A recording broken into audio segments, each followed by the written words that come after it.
Facebook page information. Facebook page information এ যাবেন,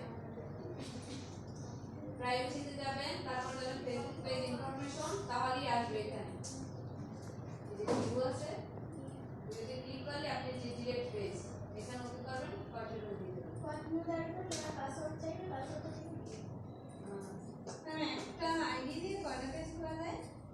অসংখ্য। আমি শুনলাম না যে একটা আইডি দিয়ে একটা এই দেখেন পাসওয়ার্ড চাইছে, পাসওয়ার্ড দিয়ে আমি পাসওয়ার্ড দিয়ে দেব না, আমি আইডি পাসওয়ার্ড দেব। আমি কি করতেছ? আমি পাসওয়ার্ডটা আমার আইডি একটাই আছে। আইডি পাসওয়ার্ড কি দেব? হ্যাঁ আমি কি করতেছ?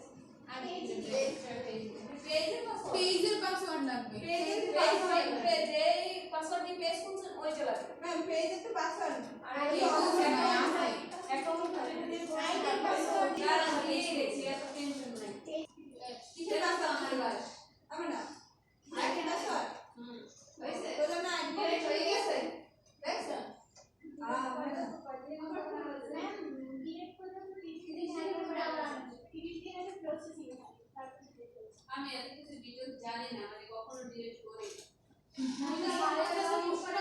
আর আইডি ডিলিট করে কেমনে? ফেসবুক আইডি একই জিনিস একই রকম। ওই ওখানে এই কাজ, এখানেও সেই একই কাজ, সেই আইডি কি এক মাসের জন্য আমরা থাকি?